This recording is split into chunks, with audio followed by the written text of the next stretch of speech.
Ladies and gentlemen, welcome to the 2019 Conversation with the Governor. Please welcome to the stage President and CEO of the Chamber of Commerce for Greater Philadelphia, Rob Wunderling. Well, good evening. It's the end of the afternoon, but good evening. And what an outstanding turnout of members of the Chamber of Commerce for Greater Philadelphia. And I see some future members that have joined us as well for this signature event. This is the time, and we are very careful about organizing our time with the governor not long after he offers his budget address to the citizens of the Commonwealth of Pennsylvania. So we're really, really delighted that Governor Tom Wolf has joined us today, along with members of his key staff, members of his cabinet, sub-cabinet, and members of his administration. You're in for a real treat, as once again we have the expert Matt O'Donnell from 6ABC to moderate. When we were talking backstage, he will give us a quick weather report from Adam Joseph at some point during the presentation. Like all things with our organization, this event really could not be possible without underwriting, support, and commitment, financial commitment of a number of our chamber members. You're going to be hearing from our two title sponsors at the beginning of this program and at the end. But now, if I could ask for your applause as we recognize BB&T and Stradley Ronan.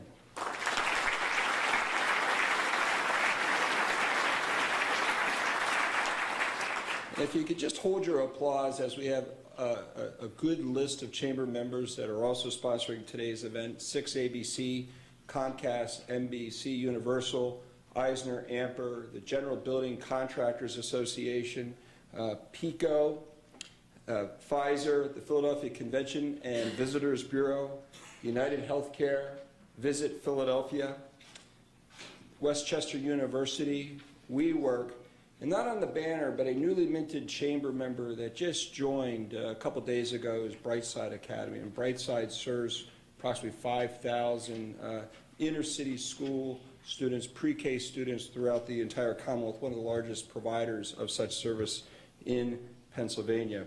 Also want to thank 12th Street Catering, American Solutions for Business, this wonderful banner by Barry and Homer, and once again to the team of this magnificent jewel, the Academy of Natural Sciences, led by John Fry at Drexel University. A round of applause for our sponsors and our hosts and everybody that's joined us today.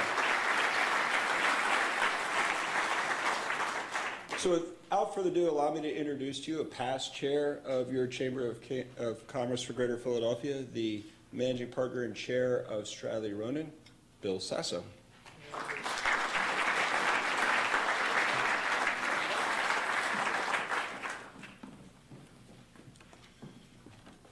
Thank you, Rob, and I want to thank the governor for being here with us today, and also thank him for his service and commitment to the Commonwealth of Pennsylvania.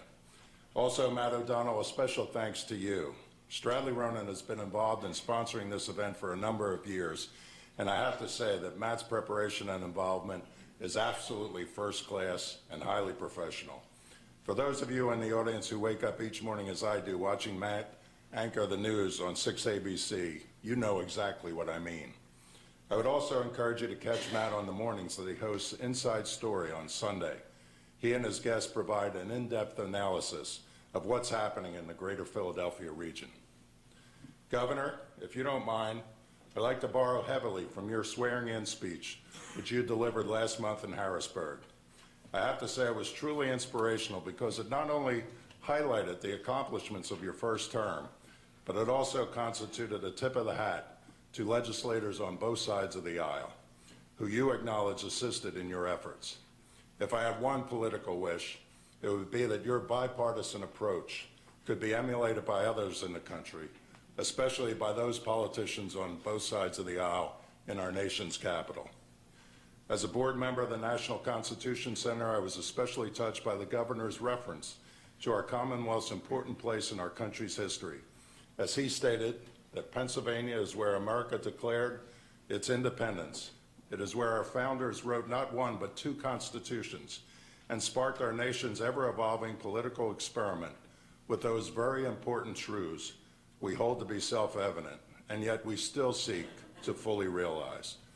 Pennsylvania is where Lincoln came at America's most vulnerable moment to eulogize the heroes of Gettysburg and call for a new birth of freedom that we continue to strive to fully implement for all Americans. Given our history, there's no doubt that we have the foundation to meet the challenges confronting Pennsylvania today. Challenges that have been met by our governor have included the creation of more than 200,000 new jobs over the past 4 years. In addition, recognizing the importance of educating our most precious assets, our children, he has helped to restore $1 billion to our schools, as well as enacting a fair funding formula to make sure that our children's opportunities are not restricted by where they might live. Also, a $2.5 billion deficit has been turned into a surplus, which enabled the governor's administration to make the first deposit in our Commonwealth Rainy Day Fund in over a decade.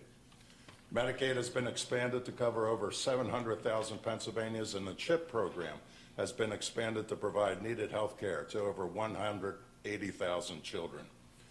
Important additions to the list of accomplishments during the governor's tenure include comprehensive pension reform and a common-sense gun safety law, the first such law enacted here in decades.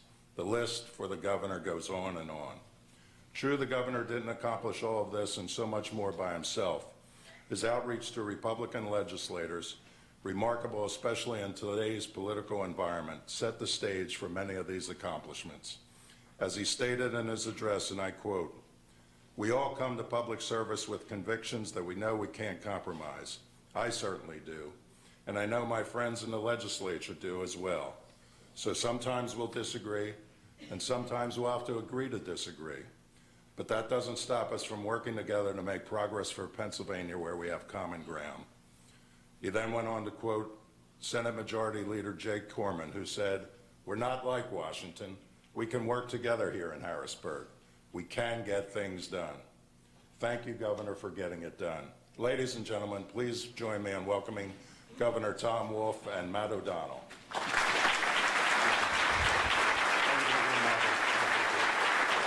Really nice. Thank you, Bill. Thank you.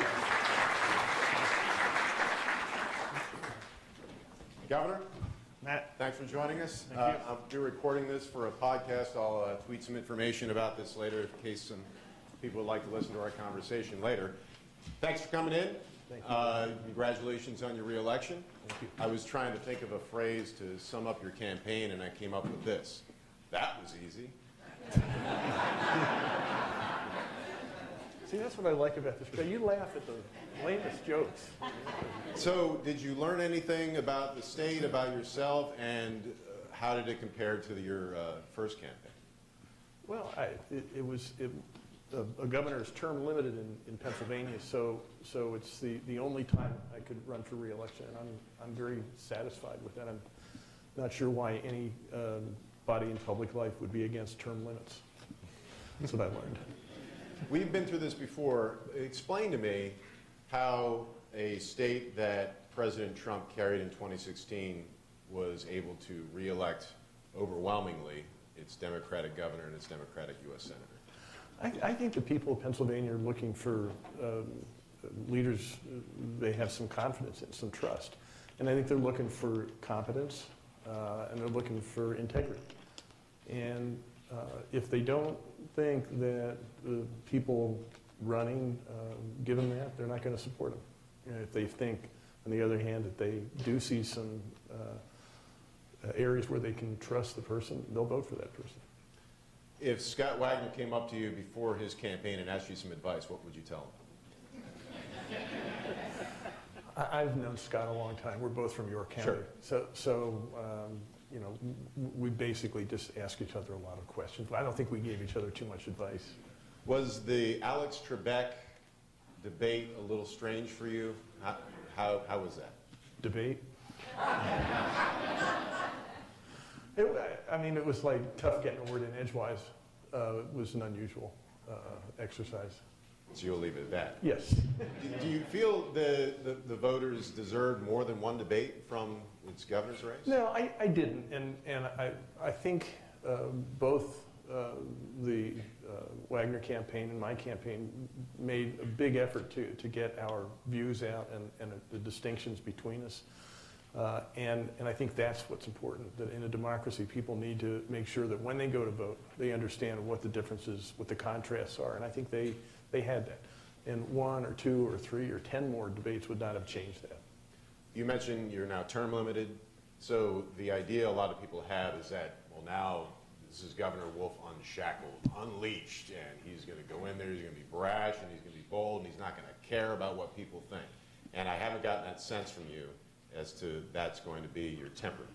Well, no, I've only been in politics for 4 years, so this is not my life, my whole life. And I got into it because I wanted to make Pennsylvania's political system better. And that's what I was focused on. That's what I cared about, and that's what I still care about. It's not that I have been liberated by not having to seek re-election. I have more time to focus on the things I really like about this job. But I care about the same things I cared about 3 years ago. The legislature has fewer Republicans, but it's said to be more conservative because of the loss of some moderates and some people coming in who are more conservative. How is that going to change the way you deal with the legislature? First of all, I'm not sure that these labels make that big a difference, but I think the chamber, each chamber is probably more liberal. The Republican caucus, which is the majority caucus in both the Senate and the House, is more conservative. In terms of changing things, the same leaders are in place. The majority leader in the House is different because the former majority leader retired. But I think the relationships with the individual members of leadership on both caucuses in both chambers are pretty much the same as they were in my first term. So you don't see much of a change in negotiation between you and I think we had areas where we disagreed before. We still do. We had areas of common purpose where we felt we could actually come up with some things that we could agree on, and I think we did over the last 4 years. I think we still have those areas. So I'm looking forward to working with the legislature. Who wants to talk about the budget? The sexy Pennsylvania budget. Why are they all falling asleep? One of the things that really sticks out is your request for a shale severance tax, which you've asked every year. Not in the budget, though, man. Yes, so it's outside of the budget. Right. And what you do is you offer a carrot where the money that comes in, you would offer to pay for some capital projects around the state. Is the legislature going to bite on that? I don't know, and I wasn't trying to create anything that was, I was just trying to make a point that you all know that the severance tax is something that everybody in Pennsylvania pays. It's just that the money that we pay when we buy a gallon of gasoline or a piece of plastic goes to places that have a severance tax, like Texas and Alaska and Oklahoma and Louisiana. It doesn't come to Pennsylvania. And if we have a reasonable severance tax, as I think they do, that's in line with what the other states do, then we could get Texans and Louisianans and Alaskans and Canadians to pay for the things that we think are important. So that's the first thing about this severance tax. Even the independent fiscal offices, the overwhelming majority of this would be paid for by non-Pennsylvanians. But then I tied it to specific things that we know we need. Last year, as you all know, we had a lot of flooding here in Philadelphia County, Upper Darby, Bradford County, Schuylkill County, York and Lancaster County, Dauphin County, and out in the west, Allegheny County. And I would go out to these places. And every time I'd go out, you'd see people whose lives had been completely changed by these floods. Their homes had been washed away. I mean, devastation, tragedy. And all I could say was, I'm sorry for your loss. And I wanted something that I could say, okay, the state actually can do something now. Because all we had was the ability to say, if we can get this flood damage to rise to a certain level that passes muster in Washington, I think it's $19 million of damage, they could declare a disaster and you could get some money from the feds to help dig out from this storm. With these localized storms we had last year, rarely got to that threshold. And Pennsylvania didn't have any money for that. So here is something that we can go out and say, I can do something to help you get back on your feet. You go up into northern tier Pennsylvania and parts of Philadelphia, and people don't have access to the internet. This is the 21st century. Let's do something about that. Let's invest in making sure that every Pennsylvanian has access, big access to the internet, to the broadband.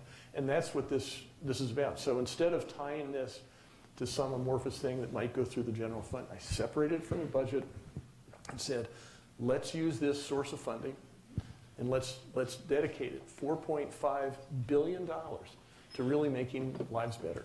You have flooding, you need internet access. Here in Philadelphia, we need pads to consolidation so that manufacturers can come in and say, here's land that you can use right here.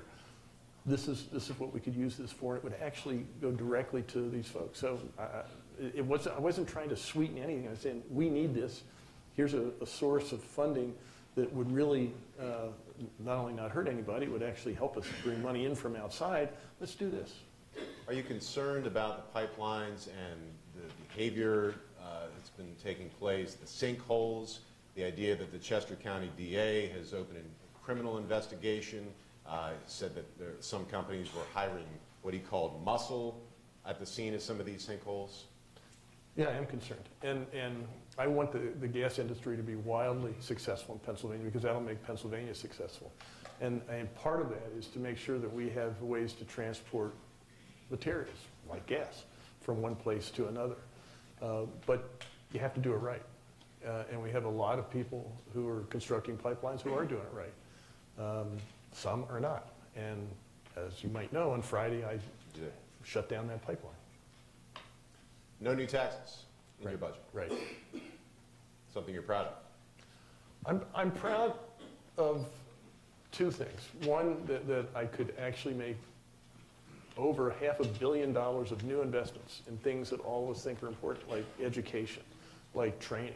I could do that at the same time, do it in a way because we have managed, and I say we, not the royal we, but the administration, leaders in the administration, we have managed agencies so that we actually can deliver good public service in a more efficient way so that I can balance the budget, not ask for new taxes, and still invest $500 million new dollars in the things that are going to make our lives better.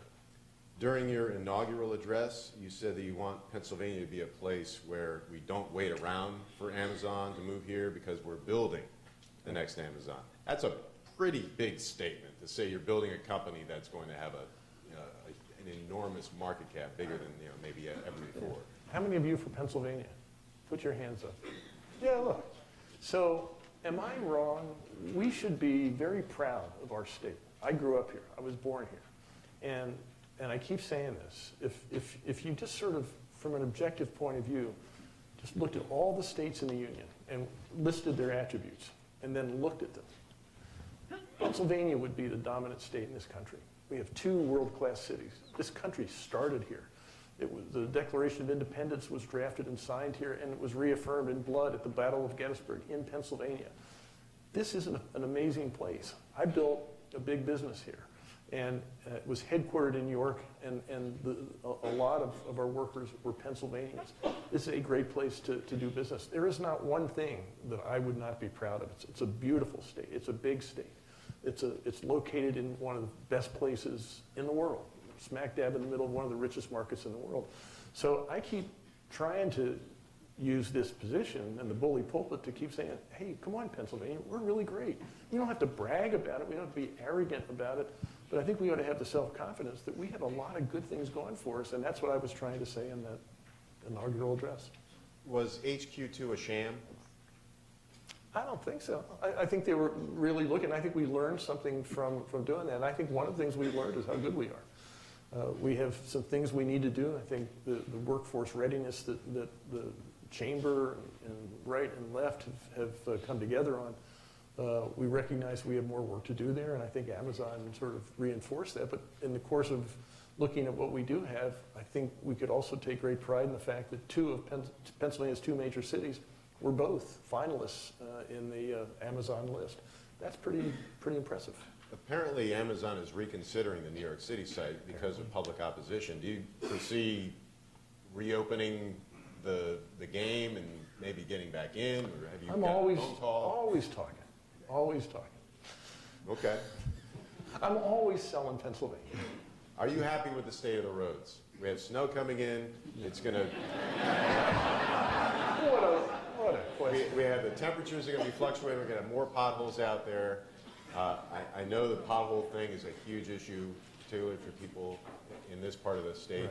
Are you happy with the state of the roads, the state roads? I'll never be happy with the state of the roads. And as you know, last year we had some really tough storms. I know every politician will try to justify the potholes, but we actually found $183 million in savings from contracts, money that had built up over the last 3 years, and used that to patch roads.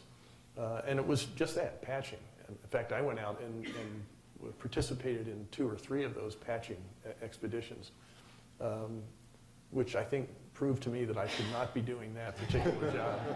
But we have a lot of work there. Thanks to work that was done before I became governor, Act 89, we actually have, in this chamber, we have money that we can invest in bridges and roads, resurfacing and fixing bridges. We've gone from, I think, dead last in the country in terms of substandard bridges and bad roads to we're probably not very far from the bottom, but we're not at the bottom anymore. So we're making some progress, but we have a long way to go. You propose a per resident fee for municipalities who use the state police for police protection. This has been an ongoing issue for a lot of communities, and how a lot of this money should be used to go to improve the roads across the state. In that proposal, are you trying to get a lot of these towns to simply create their own police forces, or B, are you trying to maybe have them look at doing a regional police force, which we have seen happen in some parts of the state? No, I'm trying to get them to pay for what they use. I mean, we all know there's no such thing as a free lunch, and one of the artifices of Pennsylvania's statute is that if you want to have the state police cover your municipality, you can have them do that for free. Well, come on. There is no such thing as a free lunch. And so if more and more municipalities have the state police cover their territory, 2 things are going to happen. One is you're going to have fewer people covering, or the same number of people covering more territory, and you're going to have that money come from some other pool. Well, the pool it comes from is the pool that should go to fixing bridges and roads. Act 89, put money in for the state police, but more and more has gone to support state police to fill this role for free. So what I proposed 2 years ago, starting 2 years ago, was just flat fee. Just, okay, $25 per person. If you want to do the state police rather than your own police force, that's your decision as a municipality, but it's not going to be free. You have to pay for it. And this year, trying to make it a little more palatable, I think, and that is to say, okay, if you're a really small municipality, it'll still be free. But if you're at a certain level of population, it'll be this, and the fee will grow. At its maximum, the fee will still be less than any municipality, I think, would pay on average for police coverage. But it's something that will go to fund state police academy classes. It'll be something to say we aren't going to be rating the money that would go to fix bridges and highways to pay for this.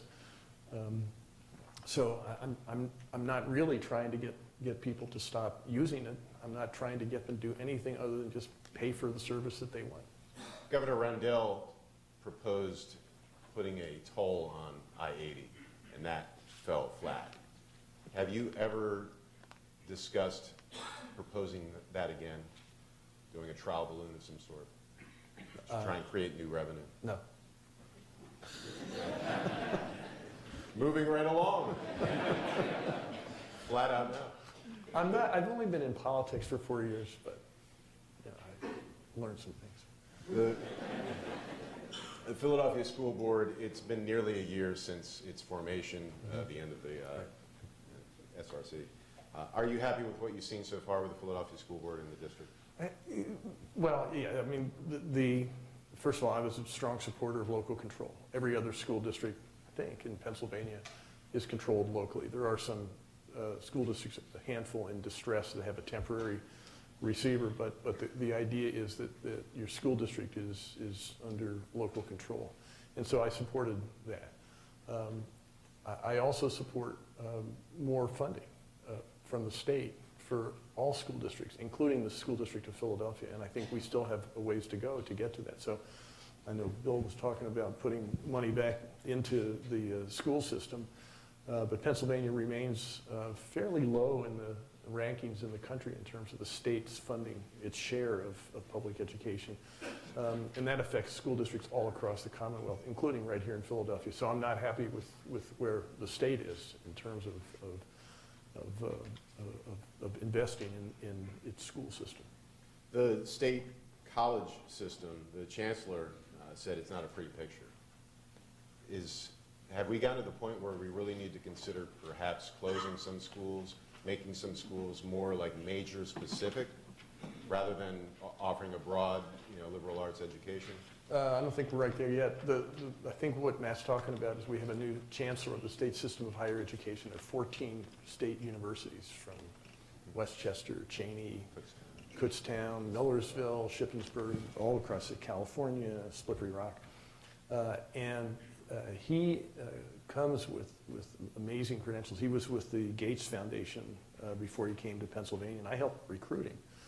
And one of the things that interested him was that we do have problems. Every institution of higher education right now, there's a demographic trough. So everybody's struggling with that reality, demographic reality. And so that's something that this person would have found wherever he went. But here, there's a chance to basically reinvent higher education. And I think that's what attracted him to Pennsylvania. And it's what I find exciting about this particular time. Let's figure out what we need to do. It's not a pretty picture. We have a lot of work to do. We have to change a lot of things around, but we can make the state system a model for higher education. And I'm not sure why we shouldn't be trying to do exactly that. If we have the plan, and he's working on that right now, and a strategy and a vision for where higher education ought to be in that state system, there's no question that I think the General Assembly and the people of Pennsylvania would be very supportive of that. Could you see a contraction in the number of schools across the state? You mean in the state system or just generally in higher The state education? system of the 14. I don't see that at this point. I mean, what I see is there are 107,000 students in those 14 schools right now. And the families of those students are looking for, in each case, are looking for a good education. I mean, one of the first things he did when he got here was go around and meet with students, say, what are you here for? What are you looking for? And they're actually looking, obviously, to get a degree, but they're looking to put themselves in a position where they can give back. I mean, he was really impressed by the caliber of the students. And I think we do them a disservice if we come in with the things that let's just sort of do another slash and burn. Let's see if we can figure out what higher education ought to look like so it really plays to the desire of those students to have a better life, to do something that allows them to contribute back to the society that gave birth to them. They were able to convince Lieutenant Governor John Fetterman to wear a tie for the inauguration. You're not giving me credit for that at all. Maybe you're 90% of the convincing part. You're going to send him out on a statewide tour to talk to residents about recreational marijuana. It's something that you see the state perhaps doing during your term here. I'm not promoting anything. I'm asking the question. I think the Lieutenant Governor has his own. By the way, Eugene DePasquale is here from York County. John Fetterman grew up in York County. I'm from York County, so there's a pattern here.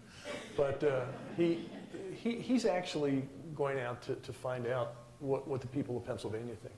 And what I wasn't really trying to spark a new direction for Pennsylvania. I was saying let's take account of the reality that New York State is now moving in the direction of legalizing recreational marijuana. the state of New Jersey is moving in the direction of legalizing recreational marijuana.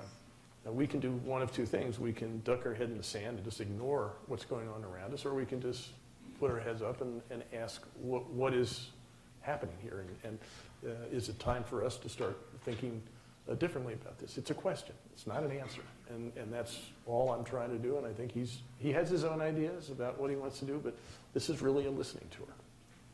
Will you seek counsel from medical professionals on this as well? Sure. Actually, he's going to all 67 counties. He's creating a website so that people who don't have the time or doesn't fit their schedule to become part of that listening tour can directly send their ideas into his task force and we'll look for any other way and expertise from whomever. I think one of the other things, we're looking to other states to see what their experience has been so far in this. So yeah, we'll ask everybody. I know that marijuana and opioids are different, but does the idea of making recreational marijuana legal conflict with the fact that the state has an enormous opioid crisis as well? One of the questions I think that has come up already is, does this conflict with the legalization that we've already gone through of medical marijuana? And that there's some concern that people will conflate the two. And medical marijuana is actually an effort to give doctors in Pennsylvania, along with doctors in I think 29 or 30 other states at this point in the country, the ability, another option when they're treating patients. So, you know, I think that's a bigger concern. I don't know that there's, to what extent, maybe we'll find out with this listening tour, that there's general concern that recreational marijuana is going to be worse or better or the same as the opioids that are now legal. Okay. You're proposing raising the state's minimum wage again from $7.25 to $12. I'm proposing again. It has not been raised in a long time. Yes. Yeah. The Independent Fiscal Office predicts that raising it to $12 would mean 33,000 lost jobs. Yeah, I'm not sure that's true, but let's go with that. They also believe that there are 1 million people who would have an increase of some sort with that. So that's a big increase in aggregate demand, regardless of what you think the average rate is. They're saying, I think there are 400,000 people who are now making minimum wage. But between $7.25 an hour, which is minimum wage, and $12 would be net of that 33,000, I think about 1 million people. So it'd be a big increase in aggregate demand. There are economic studies on both sides of this. I think one that seems to be at the heart of a lot of those who look at a reasonable increase in the minimum wage is one that was done by 2 economists at Princeton and published by Princeton University Press in the early 90s that showed that I think at that point New Jersey had raised its minimum wage, Pennsylvania had not, and they looked to see what impact that had on fast food minimum wage jobs in New Jersey and Pennsylvania, and found that actually those jobs in fast food industry actually went up with the increase in the wage. And there was some substitution of capital for labor, as they would expect.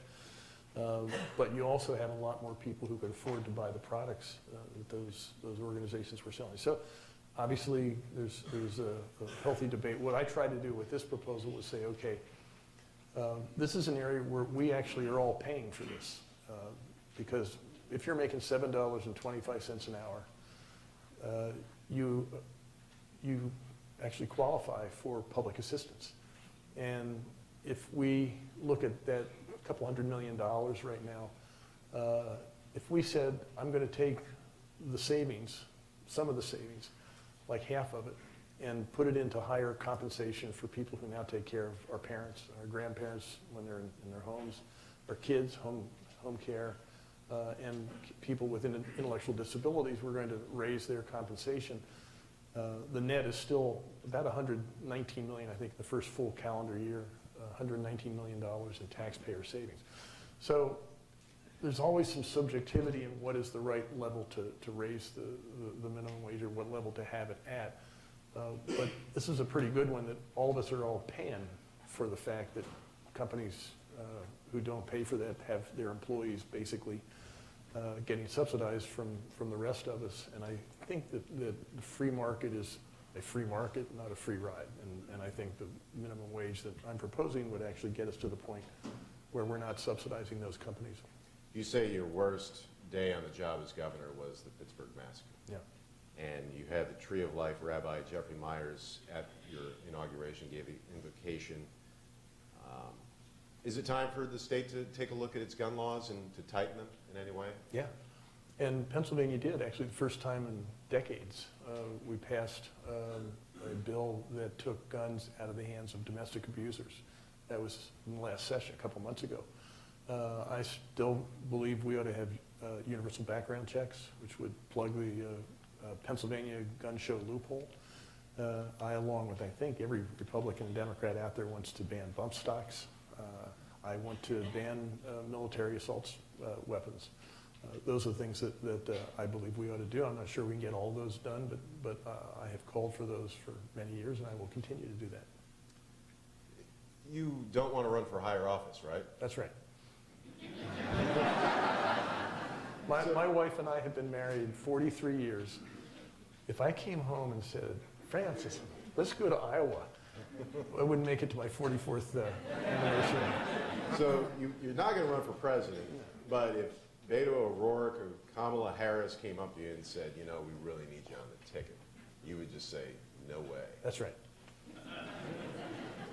I have no aspiration for her. Have you gotten any phone calls? No. And I don't expect to get any phone calls. Should Howard Schultz run as an independent? No. He should not? No. It would lead to the election of, or re-election of Donald Trump?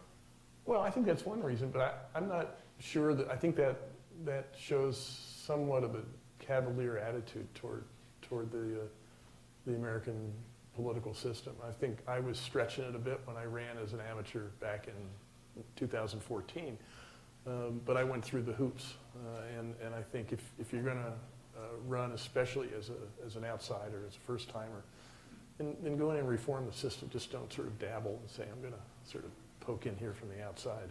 That's my opinion. Do you have a favorite candidate? I know don't. It's very early. No.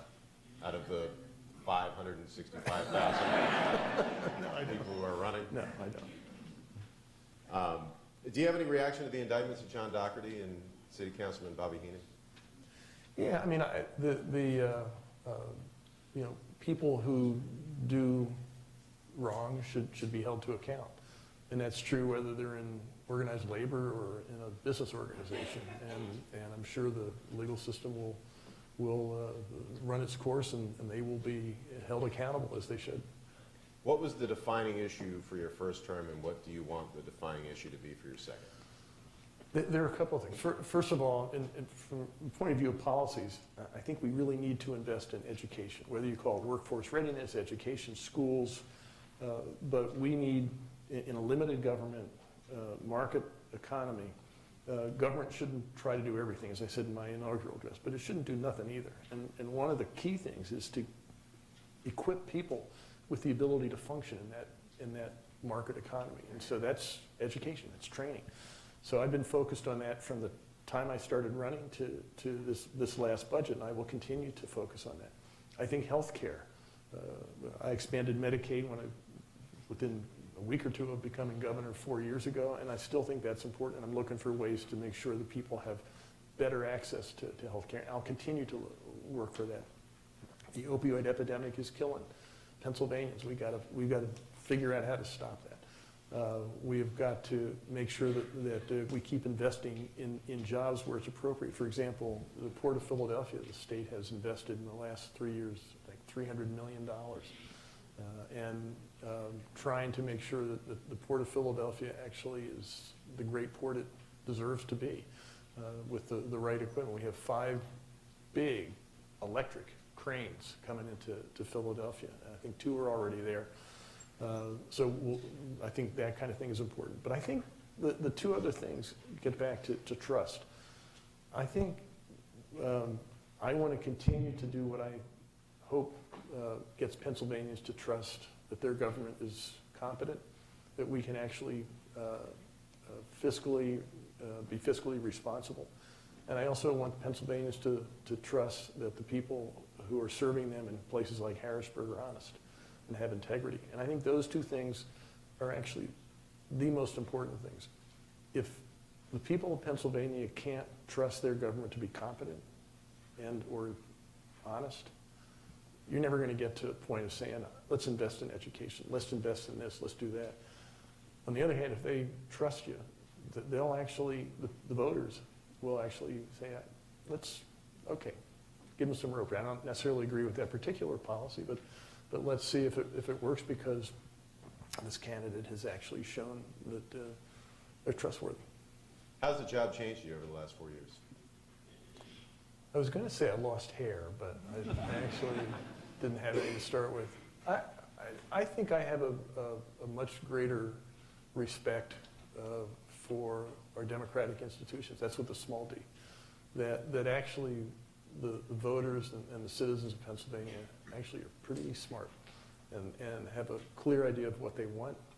Don't necessarily agree with everything that I've done, but for the most part, I think have shown a real intelligence in terms of saying this is what we'd like to see. If we don't see it, we're not going to support you. I remember reading when you were first elected how you were the most liberal governor in the country. Are you the most liberal governor in the country still?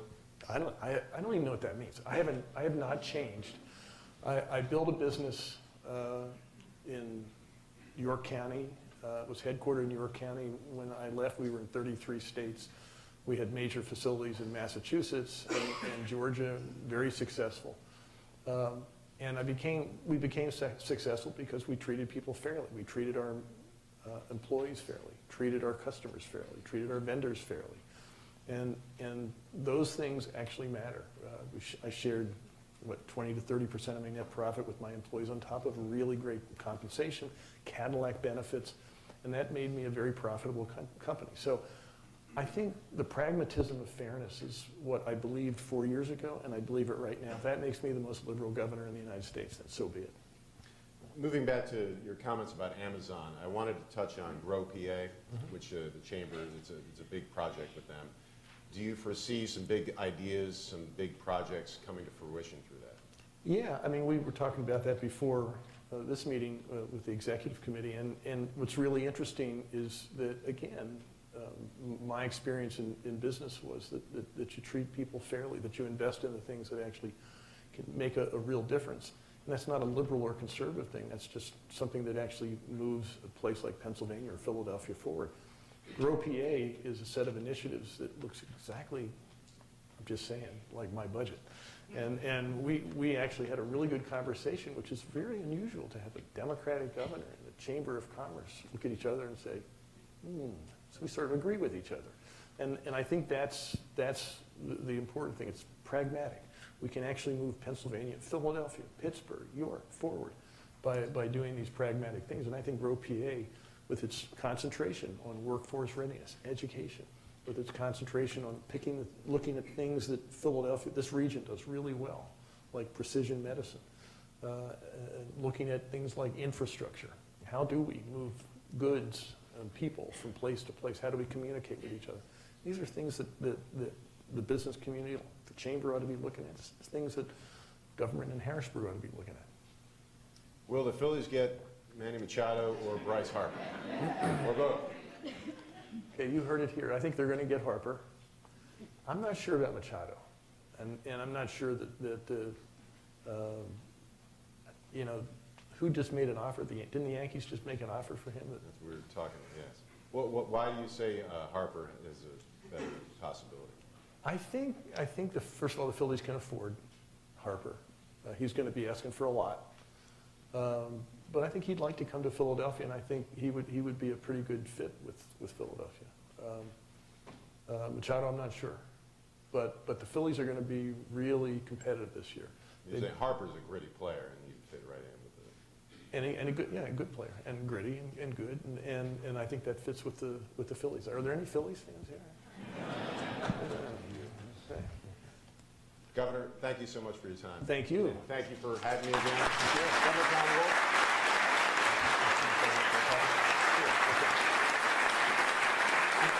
Now some closing remarks from Travis Rhodes from BB&T. Good afternoon. My name is Travis Rhodes. I'm the regional president in the Delaware Valley and Lehigh Valley of BB&T. BB&T is honored to co-sponsor this event with Strally Ronan. Thank you.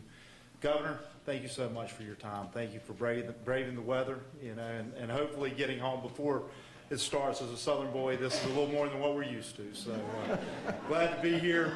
We close schools when it's this kind of weather in the South. So This is not. it's been a great time. We appreciate your time. Glad that we could be here. This past week was a big week in the life of BB&T. This past Thursday, we announced a transformational merger with SunTrust Bank. This will make us the sixth largest bank in the nation with assets approaching $450 billion.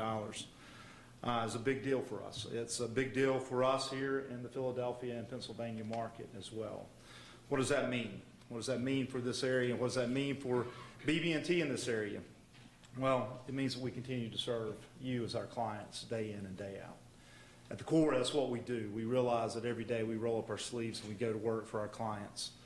It means that we also continue to serve our 1,400 employees that are here in this area. It means that we continue to invest in and serve our communities, because ultimately our communities are nothing more than a microcosm, or the banks are nothing more than a microcosms of the communities that we serve. We hope to continue to invest deeply into these communities to make them be a growing, vibrant, and economically viable part of what we do day in and day out. As we serve all three of these constituents, ultimately what that means is that we will serve our constituents, which is our shareholders. We at BB&T will continue to invest deeply into this community. We'll invest deeply into Pennsylvania, into Philadelphia, and we will continue to be at the forefront and continuing to expand our commitments to the communities in which we serve. This will be good for Philadelphia and Pennsylvania. It will be good for us at BB&T. We are very happy to be a part of this community, and we look forward to many years and decades to come. So that being said, I think that I will invite everyone to a reception at Dino Hall. Again, thank you for your time, Governor, and we appreciate all that you do. Thank you.